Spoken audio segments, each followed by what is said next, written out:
We are live here on Myth Brigade for our, I guess this is session 0.5 of our King Arthur Pendragon campaign. And we have a special guest tonight. I'm pretty excited. But I'm going to hand it over to Byron because Byron has a sword. A big, you have a sword. Big sword. Big sword. Big old sword. As all kings should have a big sword. But no, welcome to Myth Brigade, guys. We wanted to launch tonight with a big bang and kind of get out there and ask the all-knowing wizard Merlin. Oh, I'm sorry, no, it's David Larkins, but I think he might be better than Merlin, at least in this particular realm of writing and publishing. And we're extremely happy to have him on tonight. If you're lucky enough to have a physical copy of the book, then you can get one. I killed people to get this. Welcome, David, to Myth Brigade. We'll kind of let each one of the guys. I'm Byron, or Black Hand, as you might see me sometimes. Former captain of Rogue Cthulhu for a little while, and ran a bunch of stuff for Chaosium at Origins before we retired. Not that long ago, but we will see you shortly at Chaosium Con for sure. And everybody go around the horn and kind of introduce yourself to David so he knows who's talking to him. And then we'll, of course, introduce him and be all good. Brent's got to go first. Look how eager. Okay, he's so excited. I'm Brent Adams. I've been with Myth Brigade for it's been about a year and a half. Year and a half, yeah. Yeah, almost 4 episodes. Yeah, almost like we've been doing Knights Black Agents, and that's what got me started. I'm real excited. Love Pendragon. I've been really digging into it, and it's so cool to bring back something that I was only vaguely even aware of, and kind of bring that into the modern age. So I'm really digging it. It's awesome. It's an awesome product. Great. So I'm real excited to start it. Tim, why don't you go next? Yeah, I'm Tim. I've been playing RPGs for a bunch of years. I'm probably the newest member here at Myth Brigade. Most of my background's in Dungeons and Dragons, and when I was invited to check this out, I couldn't resist. I mean, I'm old enough that you could only read stuff about King Arthur and his court in the early days of fantasy, and so it's going to be excited to play this out. All right, Mr. Steve. Hi, I'm Steve. I'm really new to this. I did a cult session with Jason where I played an addict person, which I'm sure is a surprise. It'll be equally surprising the character I chose for this. That's all I got. All right, that's fabulous. Tyler? I'm Tyler Wingate. Byron might be my father, might not be, who knows. I show up to just about any game. I'm like, oh, we're playing? I'm in. Whatever it is, I'll figure it out. And of course, Jason? Yeah, so Upside Jason, Down Pal, is that what? Yeah, no, it's a goat. It's the Fainting Goat Vineyard in Georgia. Yeah, there's that's where the goats faint. Although I was disappointed when I was there that they didn't faint. They just walked around, and it was kind of boring. So I'm Jason. I run games here on the channel. I've been playing Chaosium games for quite a long time.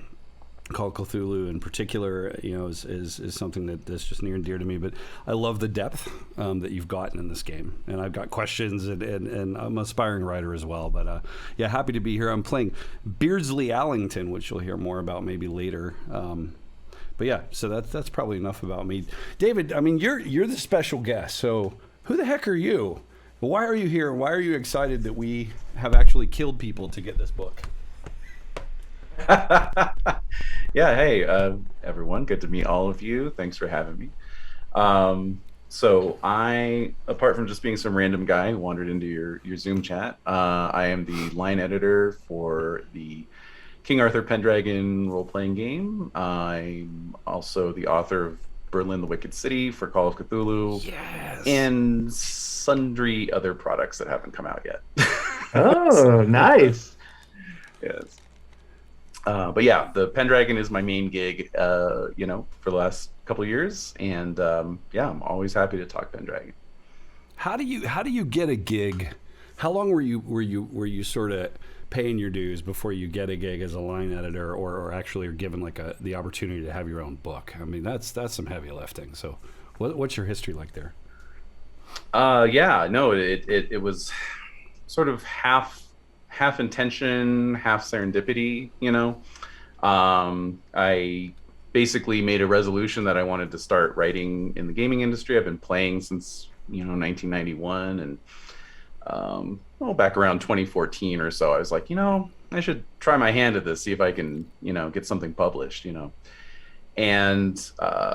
Pendragon was already a big fave of mine, and so I was just hanging out on the Pendragon message board, where it was at that time, and Greg Stafford, who of course is the author, creator of the game, just posted that he was looking for some proofreaders to do some, pro bono proofreading, and I was like, yeah, sure, sign me up, right? So that was sort of my first contact with Greg, and then I also have an actual play, so podcast called the Esoteric Order of Role Players. We did the Great Pendragon campaign on that. Yeah. I did a written actual play with my wife. I ran it one-on-one with her. So it was just the most random thing. I was running the Great Pendragon campaign. I was running the battle system, which we can definitely talk more about. But the current version of the battle system from the Book of Battle is a little heavy duty, I would say.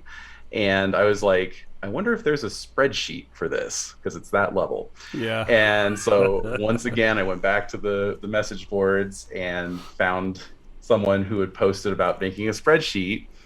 So I DM'd him, and it turned out to be Malcolm Walter, who was working with Greg and a bunch of other folks at the time.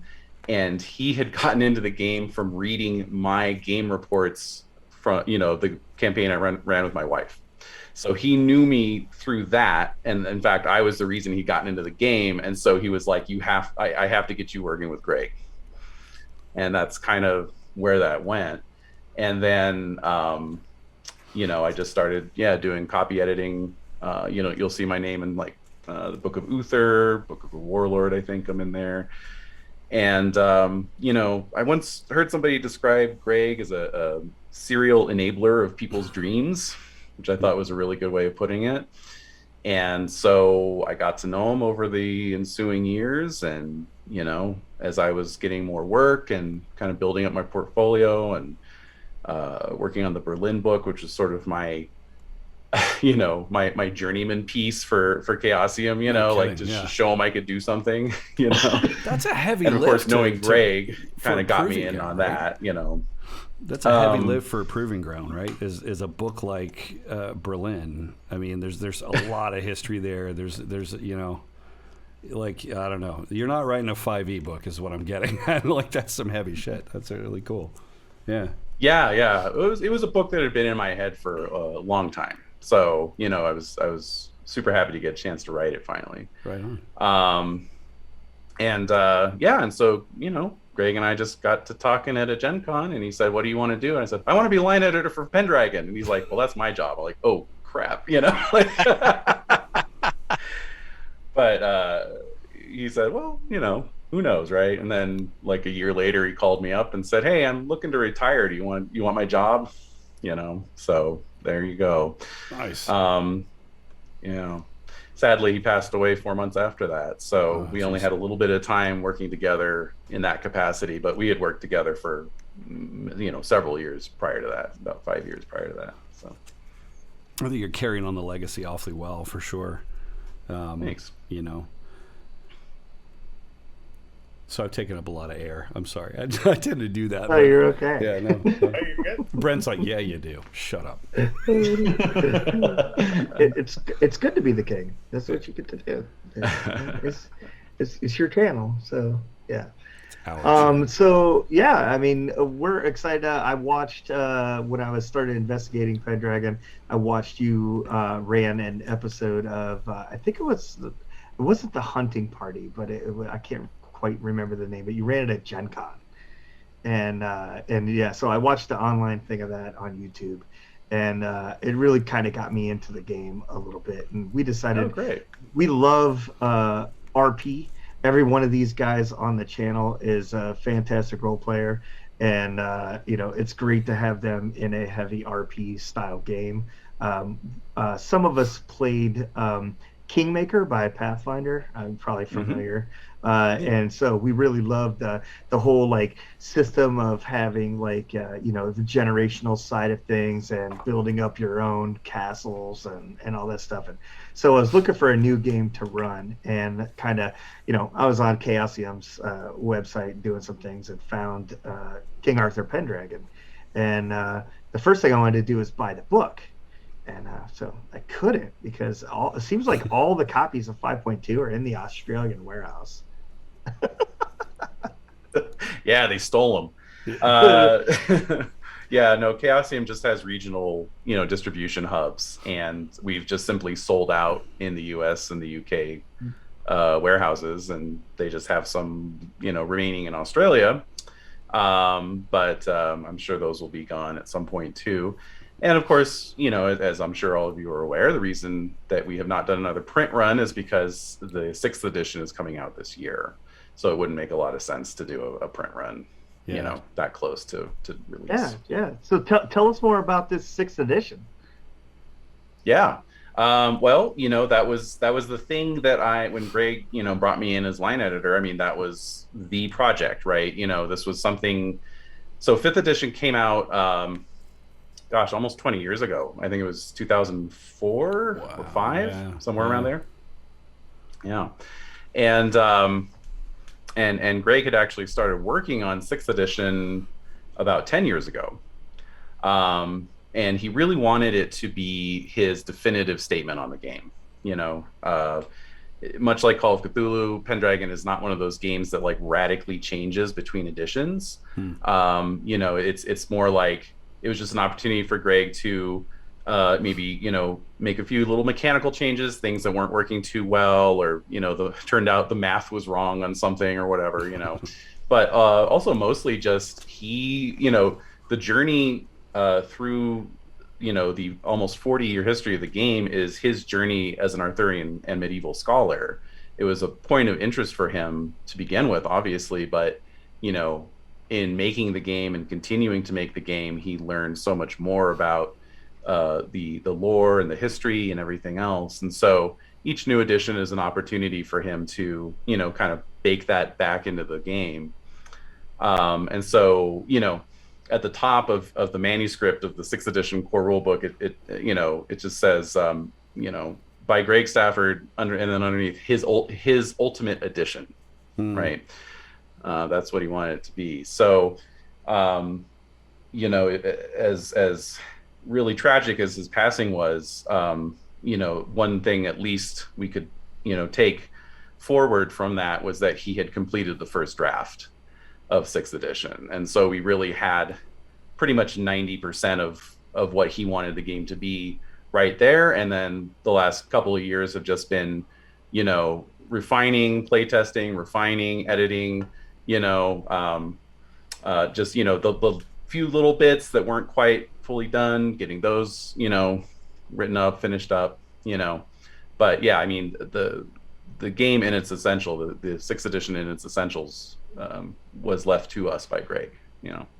And for people who have played, so you guys are going to be playing 5th edition. If you're still playing when 6th edition comes out, which you probably will be, you'll find that it's going to be very easy to switch over. There's not a whole lot of like major mechanical changes. It's just a lot of little things, that kind of add up, sort of the greater than some of their parts, Was it focused on sort of refinement of speed of play, efficiency of play? Was it more the flavor and the lore? Like what were those little things, or were they just various and sundry? there's a lot in the lore for sure. One thing, for example, is that the default starting point for 5th edition is the Uther period, because that dovetails with the Great Pendragon campaign, which is nice. But what we have found is that most people are playing King Uther Pendragon, the role-playing game, right? Because they'll start off with their characters in the Uther period, and then they'll play 20 sessions or so. And that's not even if you're playing 1 session per game year, that's not really enough to get you out, like to the Sword and the Stone even. So with 6th edition, the core rulebook actually starts with that. It starts with Arthur drawing the sword from the stone and people choosing their sides. We are going to eventually get around to releasing some prequel campaign material. It's actually going to go all the way back to the time of Vortigern, and take it forward from there. So eventually, if you're completely mad, you can do a Pendragon campaign that spans about 130 years. Byron, that would take... What's that in Myth Brigade years? Is that like 3 lifetimes? That'd be a generational campaign, like an actual 3 generation. episodes. That's 3 episodes at most. But yeah, so there's those sorts of changes, and then bringing in some of the stuff that was in the supplements. 5th edition has a lot of supplements, right? We've got the Book of Battle, Book of Feasts, Book of the Warlord, Book of the Entourage, all this stuff, right? So we're kind of cherry picking stuff to bring in to the core books, and then just mechanically, just cleaning it up a little bit, for instance, in the 5th edition, when it initially came out, it's like way too easy to get the chivalry bonus. Like everyone, after about 5 game years of play, is like running around with the chivalry bonus.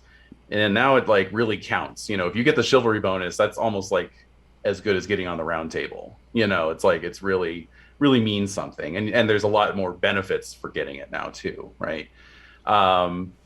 Another, probably like one of the bigger issues that people would run into is that passions would start to kind of snowball. So like once your passion got high enough, it would just really accelerate. Like once you got over 20, you're getting up into the 30s on your passion, like nothing.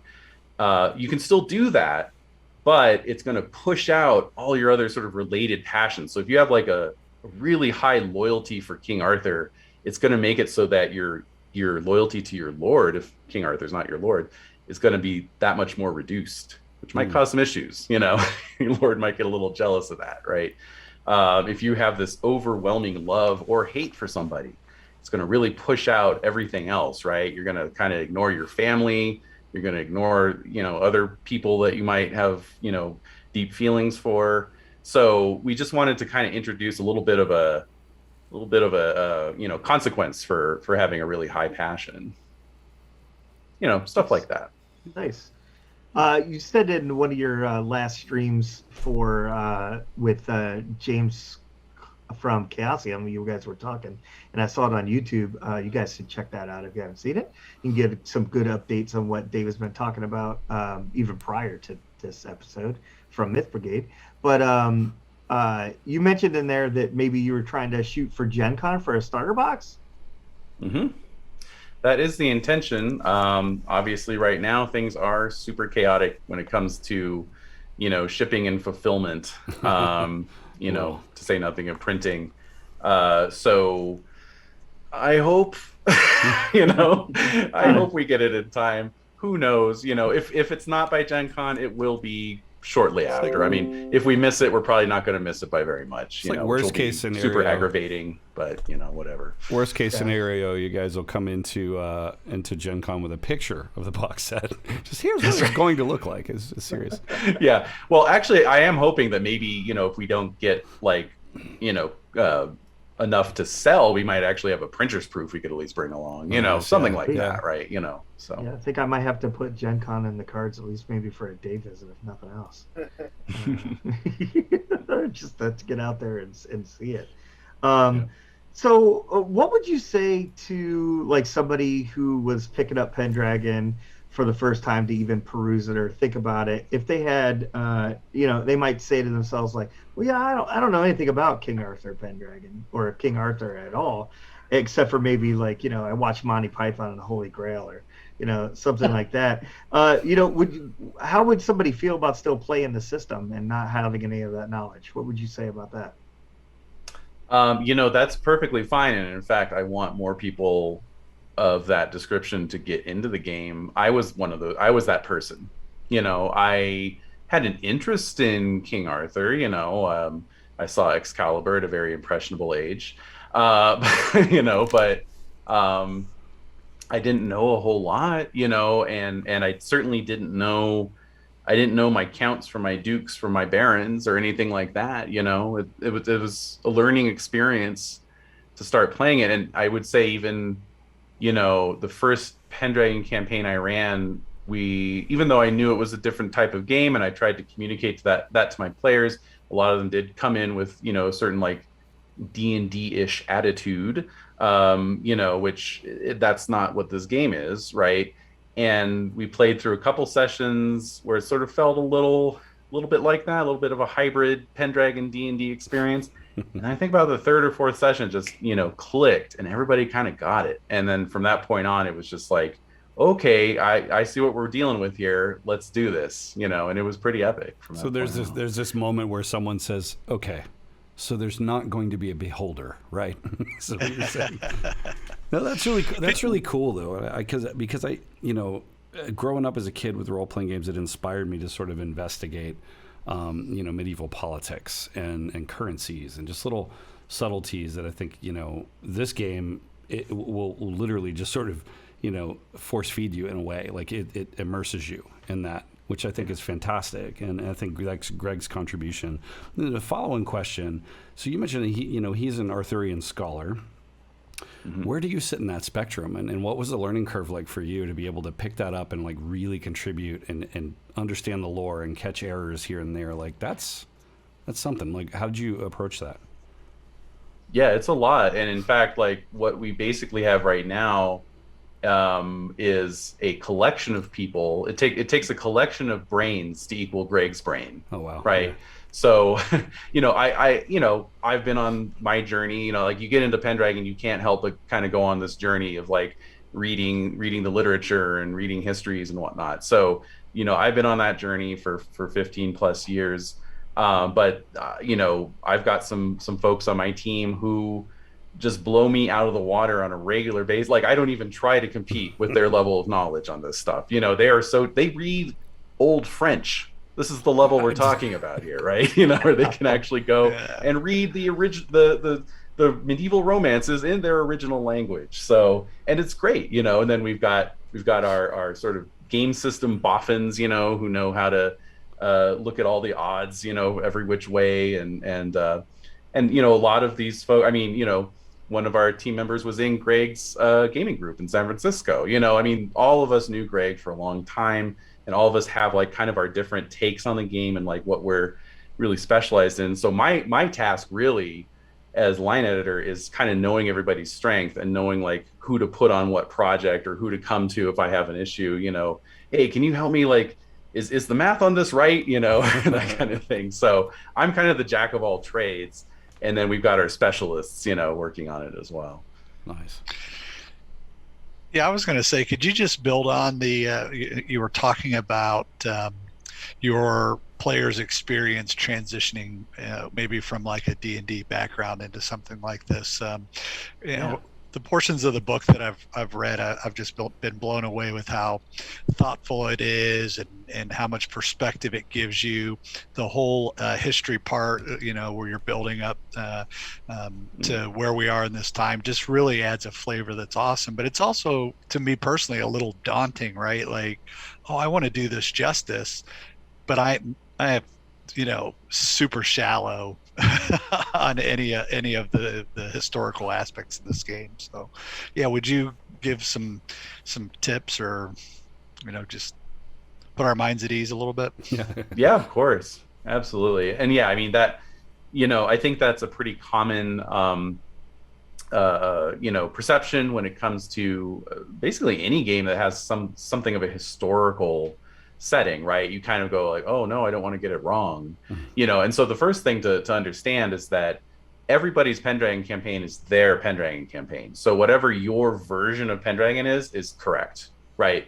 Because there have been so many different variations on Arthurian stories, right? I mean, up into, as we speak, and not just in terms of literature or movies, but also video games. Everybody has a different take on it, regardless of whatever your media is, So you guys can work out as you play, like what your vision is, what you want, and Byron as the GM can decide, behind the scenes, like, well, what's really going on here? Like, what's Merlin really up to? What are his actual motivations? And whatever he decides is going to be his version. It's going to be the truth in your campaign. So that'd be the first thing I would say is, like, don't sweat it too much there. The other thing is, like, as long as you understand glory and honor, those are kind of your two main things, Keep your honor up as much as possible, because if it goes too low, you get kicked out of the Brotherhood of Knights. And anything that gets you glory is worth doing. So, and you're going to want to go for the things that get you the most glory, whenever possible. And then everything else will follow. Your character sheet does a really good job of kind of showing you, like, it's showing you your religious traits, it's showing you your chivalrous traits. So even if you're not a religious knight or a chivalrous knight, you're at least seeing on your sheet, like, here's what's important. I'm a Christian knight, so it's important for me to be chaste. I'm a pagan knight, so it's important for me to be lustful. Like, those are the sort of guideposts that will help you out. And then you'll just kind of learn as you play, who's who, what's what, hierarchies of power. And I think that's really, like, the one thing I've experienced with folks who are mostly familiar with D&D. D&D is all about, like, kind of letting you loose, like, hey, I mean, murder hobos are one, maybe one extreme of it. But even if you're not playing that way, you still got, the default assumption of a D&D game is, you've got a lot of agency, a lot of independence with your character. You can kind of, if you just want to leave town, you can leave town. And of course, in Pendragon, you're playing members of the nobility. You're part of a hierarchy. You can't even leave the hall without asking the lord of the hall if that's okay. If your lord who you've sworn homage to comes and tells you to do something, you have to do it, or there's going to be serious consequences, right? So embracing that is really helpful too, because if you get into that mindset, it actually becomes fun. Because everyone is kind of trying to outcompete each other to sort of be the best knight for their lord, or to, like, be the most impressive knight at court.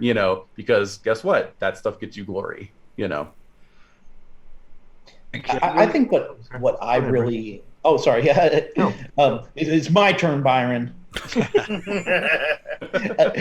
So it's funny you mentioned, like, D&D, because for anyone who plays D&D for a while, you obviously your stories about what you come up with as far as your characters are concerned, even your backstories, they get more and more developed the longer you end up role playing. And so I don't know if you've ever done this, but you end up coming up with this massive headcanon of what your characters' families are. And everything, and usually, bar none, most GMs pretty much disregard that to at least some degree. What I dug about Pendragon and the character creation is the fact that it's so strongly encouraged to go through the history of your family and put it down on paper. So it's like, it was almost like the culmination of years of me doing that in my own headcanon, and it just not really having any effect on the game, but me being like, in my own imagination, I'm like, oh, I wonder what my character's sister's doing while we're running around fighting dragons and shit. And so I thought it was real cool. Like, it was some of the most fun I've had in character creation in years when I sat down with Byron and we made my character. Got me real pumped for this because I'm like, oh, hey, look, here's what my father did, and here's what my grandfather did, and then he died here, and it's like, you really making your house, I think, stuck out to me as one of the coolest things. And I've heard rumors of things like Traveler and all that stuff, and how that character creation comes out. So it was cool to experience that. And so I just really wanted to give some kudos on that whole process. And I think very interesting. To tie into that, what I found was the process here, unlike Traveler is very sanitized. It feels very just mechanical and mathematical and just very big Imperium kind of thing. I suppose that's the point in a way with the space opera, but I felt like there was a texture to this that sort of grounded you in that the families and the values, and I thought that was very interesting because the other thing is, again, the historical significance of that, whereas some of the younger people that might not have been exposed to that at all these days, and so having that kind of brought into consideration, it's like a mind kind of a mind bender in some ways. I'm the opposite. I will make a character and I will make up, if Byron asks me what my sister's name is in the moment, okay, I'll make that up, but I'm not the guy to sit down and write it all out. But I love that it forces you to think about that. I think it's amazing. Really cool. Yeah, and then of course, on the back of your character sheet, you have your character's history, so you're really just continuing that process. Yeah. So of course, if you play long enough, you'll be playing your character's children, and then they'll have stories about their father or whatever. So we're quite certain that that's going to occur every session, where you'll be playing the next in line. Yeah, you have a lot of cousins. A lot of cousins. Large family, large. So one thing I wanted to touch on too, and Tyler and Steve, if you guys have any specific questions or anything you guys want to ask, I guess go ahead. But my one question was, when I first picked up Pendragon, the first thing I thought is, everybody's a knight. Like what? That's like a D&D party of 5 like fighters. Like, how is that gonna be really that different? And I had the benefit of being the GM and actually making all these characters with these guys, and I tell you, that is so far from the truth. That is like, so anybody listening to this, if you're considering Pendragon, like do not have that in your head. Because I can assure you, all 5 of these characters, and Tyler had to make up like 5 different characters anyway. But all 5 of the characters are so unique, and with very little mechanical. I feel like really making a D&D character had more mechanics to it, but it's so like just the customization of being able to put your points here and then distribute points here, and now let's distribute points again. And at first I was like, the first one I made, I was like, this seems like, why couldn't you just distribute all the points at once? Was my question.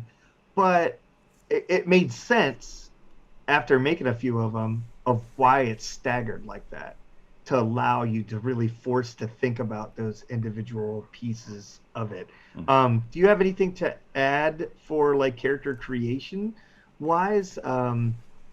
Does it seem like I hit the pin there on what it's supposed to be, or is there something I'm missing there?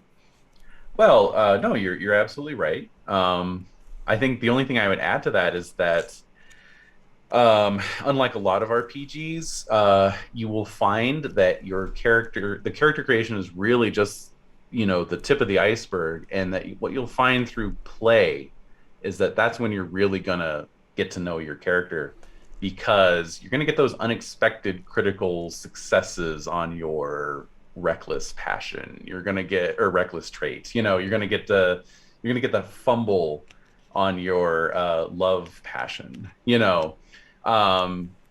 It's the interaction between your role-playing choices and then what the dice tell you, sometimes voluntarily. You might be like, I don't know, like I can't decide between modest and proud, I'm gonna roll and see. Other times involuntarily, my modest is 20, I don't have a choice, I have to be modest, right? That's really going to guide who your character is. My current I have a little 6th edition playtest campaign going, and one of the players started out with his knight basically thinking like, I think I'm going to go for chivalry here, I'm going to try and get that chivalry bonus. And he had the worst run of dice rolls I have seen in a long time. Multiple fumbles. He actually managed to go mad twice in one session, which I've never seen in all my years of playing Pendragon. And so he's like kind of at this point, he's known more as like this knight of great turbulent passions rather than being particularly chivalrous. He's sort of known for being super dramatic at all times, just melancholic and mad and unpredictable and tempestuous, and that's just kind of who who that character presented himself as, as we played, so I think that would be the only other thing I'd say is in terms of getting into playing Pendragon that might be a little different for folks is like just kind of allowing that to inform how you're playing your character. You mentioned something earlier about mass combat, and that's one of the things that I was curious about when we first picked up the game. I didn't have the book yet, and I was thinking, the thing that I love most about sort of that time period is just these massive battles of just these metal-clad people just clashing. And I love that. First of all, in 5th edition, what I was impressed with is the skirmish rules are summed up in just a couple of pages, so they're so easy to understand and so efficient to tell a big story. So it leaves so much more time for narrative, right? There are some roles in there to kind of put it together. So how you mentioned that might have evolved in the 6th edition. Tell us about that a little bit, like the battle mechanic. Yeah, of course. This is something a lot of folks are interested in because it's been kind of one of the ironies of the game, right? A knight's primary job description is they fight. That's what a knight does, and particularly they fight in battles. And so, Pendragon's always had a mass battle system, mass combat system. It's gone through all kinds of permutations.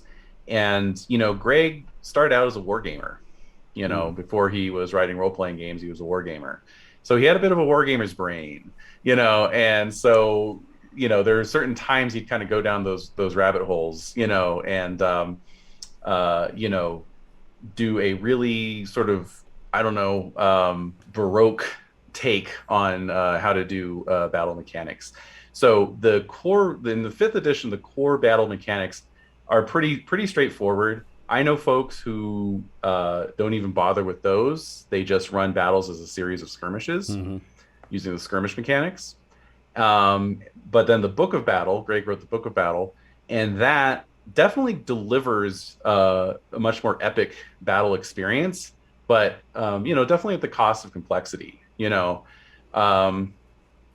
a lot of folks kind of bounce off of that one. So what we wanted to do with 6th edition, and that was one of the places where Greg had not really finished his work. He had some notes basically, and it was sort of a modified version of the Book of Battle system. But it wasn't really a complete set of rules. So that was one thing I did was, personally, I just went in and, kind of gutted everything and kept the parts that were cool and worked well. And then, just started from scratch more or less. And so 6th edition will have a completely new battle system. And it is actually, speaking of, using skirmishes in your battles, that's essentially what it's built around. You're sort of building out a battle by creating a series of skirmish encounters. There's a very satisfying push and pull in the way it works, where because in the 6th edition battle system, the primary way you get glory is by defeating opponents. In older versions, merely showing up at the battle got you the bulk of the glory. So we've sort of flipped that, because it's like knights are expected to show up. Why are you going to get a lot of glory for that? So there's a push to want to get out there and fight as much as possible and fight the most glorious opponents possible. So you're going to want to just ride through those rabble and riffraff to get to the other knights so you can fight them, But at the same time, obviously, battles take their toll, both in terms of hit points, but also just overall sort of morale, fighting spirit.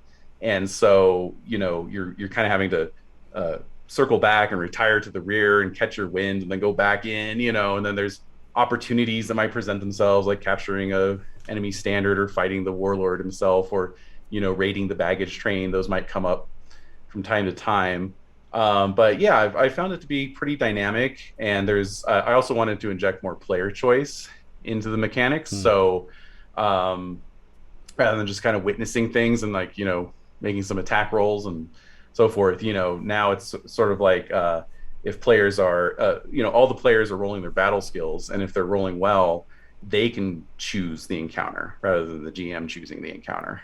Nice. So, just wanted to make it a little more dynamic, because battles are what knights do. So let's make it fun, And nothing good ever comes from Byron choosing the encounter. Oh yeah, ever. that's the fun part. Yeah. Is the GM can be a real jerk about it, and then the players can be like, "No, we got to make our battle rolls. This is unacceptable." Yeah. I'm not necessarily a jerk about it, but I get accused of such things. But for sure. One thing, another aspect of things I picked up watching YouTube videos and plays and stuff was the fact that the mechanic of glory can kind of decide maybe who gets to fight the opponent first. And I thought that was kind of, I saw it from two perspectives. One was that, that one person that has glory is always going to be the person that gets the most glory because they're always one getting the first crack at it or something like that. But I also thought to it as I have kind of envisioned, like, these group of guys standing back and the one opponent, stands forward and he's like, "Oh, yeah, you're the bravest fighter here, buddy. Go ahead." So, what's the thing there with the glory? Yeah, well, and yeah, that's definitely one application of it. It doesn't always have to be that way, particularly if you're trying to gang up on a nasty, fearsome monster like a giant or a dragon. There's absolutely no expectation that somebody's just going to go and do that themselves. And in fact, those monsters require you to make a valorous roll, and they usually have some kind of hefty penalty where if you're going in with your friends, that penalty gets divided up evenly amongst everybody. So, instead of a -15, it might just be a -3 for each person, if you got 5 knights. But in situations where it would make sense for like one person to go forward and fight, yeah, I mean, you would give the first opportunity to the knight with the highest glory. They can always pass. If I was, in situations like that, I would give them like a modest check, for example,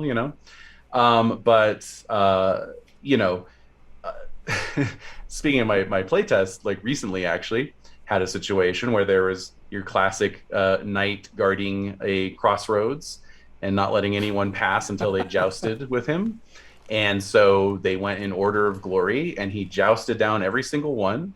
And then we got to the last knight, who was like a player who had just joined the group.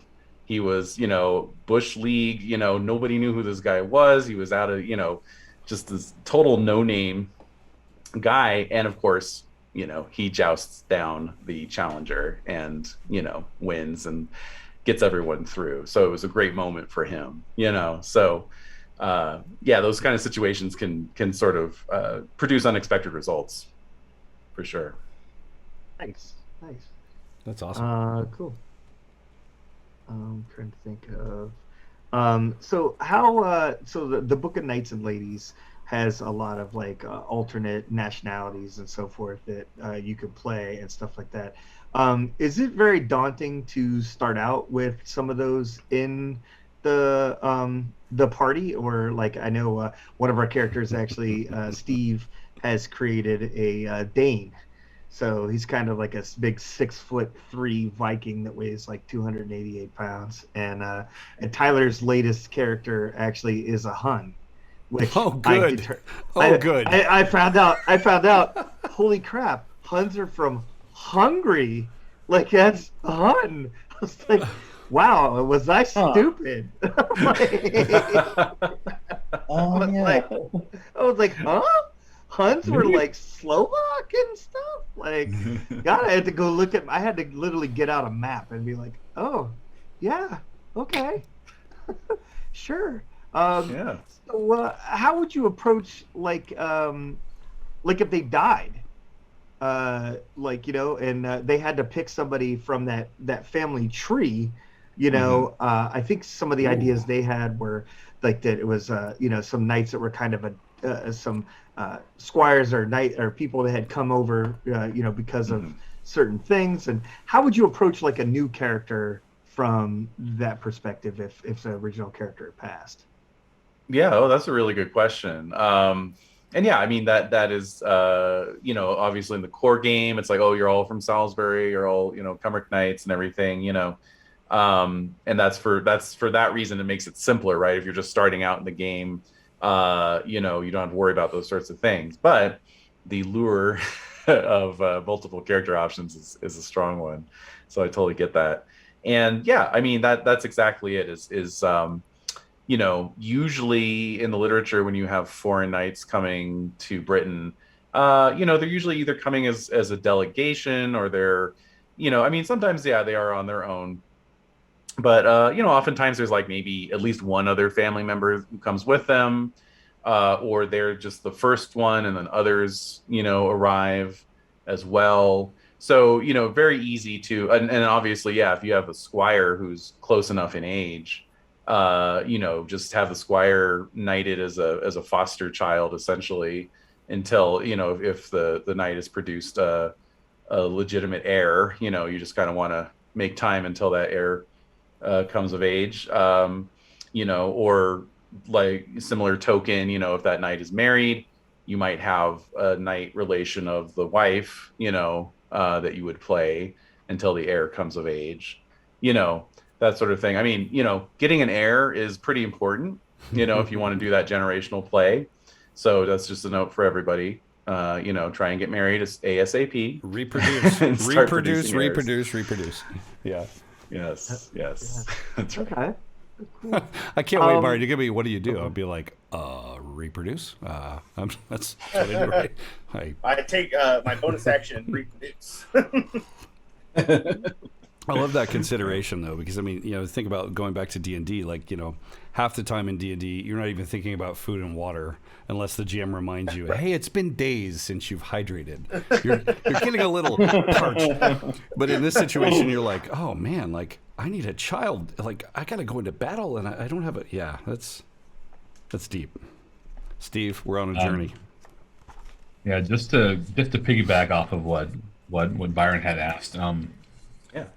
And your answer was simultaneously comforting and concerning. I am really new to this. And I feel like in the interest of making someone who looks like me, I've screwed up. So if there's any suggestions or advice you can give someone who may be a little over, all right, I don't, you know, we had a conversation when we were first setting this up, where I, you know, assured everyone that I didn't want to screw anything up and just wanted to make a good story, and then I decided to do my own shit and be Ragnar because that's awesome. Anything you can give it advice-wise for like a new player as far as not screwing up the entire story, and you know, just because based on what I rolled, my character's just gonna want to just destroy everything it sees, and that's awesome from a entertainment standpoint, but from a you got to make it past 21 to have a kid, that might be a fucking issue. You know, I'm like, I challenge this person to a duel. Like, you're in the court thing, and you know, I don't know it. Yeah, what would you say? Yeah. So, well, first of all, bastards are your friend. You know, you don't have to get married per se. So make sure Byron is making childbirth rolls for any and all opportunities that may arise. Very virile. Yes. But it sounds like you're playing, you know, kind of a big tanky guy, you know, a high size attributes, and you got the Dane axe and everything. So honestly, you're going to be probably okay in combat. I mean, combat can take unfortunate turns for anybody, you know. All it takes is a couple of critical hits from an opponent and you're down for the count. So that's something to keep in mind, you know. Using your size and your, you know, this giant axe, I mean, you know, people aren't going to want to fight you unless they're being made to fight you, either by being ordered to do so or because it's a test of honor or what have you. So you'll probably be able to, like, you know, sort of intimidate your way through just through role play, right? You know, just kind of flex your pecs a little bit, and people will probably back down. But yeah, I mean, it's good that you're playing a sort of a tanky character for your first time out, you know, because that will help you a lot. Definitely had situations where new players have come in, and they rolled randomly and they got like a low size and a low strength, and then they just were basically atomized in their first battle, So that's good. You got that going for you at least. So one of the things that I struggle with when I was creating my character, and this is oversharing, so don't metagame me, guys, but my knight is incredibly cruel. And I sort of took this to, and my question is kind of on that mechanic, right? On the situation, I've got a very high cruelty, but he's also, not dumb, so he's going to do that sort of stuff, sort of on the sly. Right, he's cruel to his servants. He's probably got someone chained up to a wall somewhere, that sort of thing. I haven't figured out just how, but it's a closet cruelty, almost. This just sort of warped kind of side of him. How do Mine those? has the same chain thing, but it's lustful. It's fine. Oh, good. Well, you can be chained up to the wall then. That's fine. If you want, it's okay. No, but how do those mechanics in play? How can those bite you in the butt? Because a lot of folks when they're making characters, they don't balance things out very well. And so how does that mechanic hurt you if you go too far? Yeah, well, and that's an example actually of what I was saying in terms of the mechanics kind of guiding your role playing, and it's sort of conversation between you and the mechanics really. One thing you can do actually to assert a little bit of change and agency over that character, if you're like, I really don't like being cruel, like as the player, I don't like my character being cruel, is just look for opportunities to try and be forgiving, and then roll your forgiving trait as much as possible. Or even just act forgiving in minor ways that may not necessitate a roll. And if you do that, you're going to get checks to forgiving. And if your forgiving is really low, you get an experience check in it. And in the winter phase, you roll. And if you roll higher than that trait, then it goes up by a point. Right. So, just by, you can make a gradual change over time to kind of try and rebalance that a little bit, Other ones like lustful people might not necessarily, have an issue with, right? Reproduce. That's perfectly fine. Yeah. But yeah, I mean, but at the same time, having like a high cruel or a high reckless or, a high proud, I mean, those are going to like generate some really epic roleplay moments too, right? Like the time you really need to show mercy to somebody, but he slighted you earlier this year, made you look like a fool, so you're just going to go ahead and kill him, Yeah. Right, it's like, oh well, I could have really used that ransom, but nope, I'm going to kill this guy. Nice. Yeah, I think something you mentioned earlier about like the hierarchy too of like the system. So I could picture, Steve's character. Yeah, he might be outwardly want to fight everything and stuff like that, but he still has to live here, and he's still kind of in that. He's probably living in another lord's house, or right. You know what I mean. So he's right. kind of here on credit to his honor per se, and stuff. Right. So, if he goes out and, becomes too reckless and starts fighting things and breaking the laws, that lord's probably going to try to distance himself from his character, which could put him out in the cold, which would, create a whole host of role-playing ideas or things that could come of that.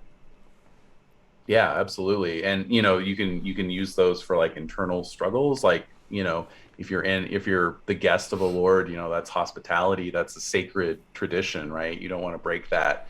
But the page just spilled some wine in your lap.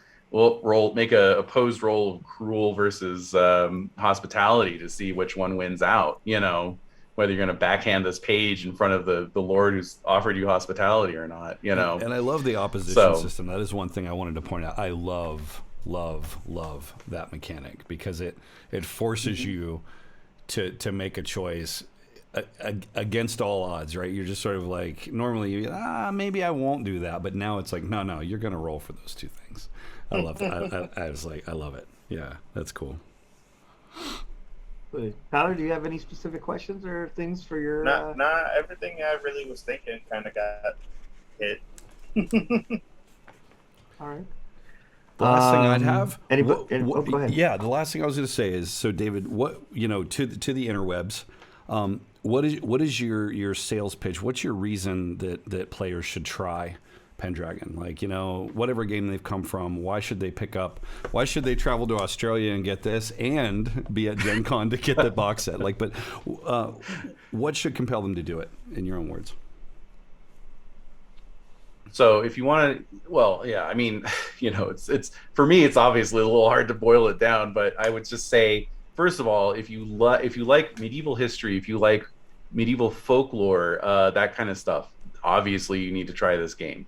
But even for folks who are unfamiliar with that, or maybe, just like, oh yeah, I heard of King Arthur or whatever, I would just say that, all that aside, the medieval trappings and the literature and the lore and everything else, this game is going to give you some of the most memorable role-playing experiences of your life, and they will stick with you. Your character will have a hate passion for a certain villain. You will share that hate passion. You'll be talking about this guy with your, gaming group for years to come. I have had people move to tears at my table. I have had people, just cheer like they're at, like they're really there at the tournament grounds when one of their fellows, wins the tournament. It's just, I don't know. There's some alchemy there. I think it's a combination of the traits and passions mechanic combined with the epic setting and the sort of epic tone of the game that just produces these amazing moments. So, give it a try. And I've yet to hear from somebody who's like, yeah, I played Pendragon. It was okay. So I had a mildly entertaining time.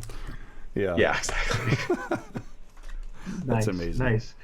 And so I guess one of my final questions for you, David, is, Jason, Tyler, and myself will be attending Chaosium Con coming up here in a couple weeks.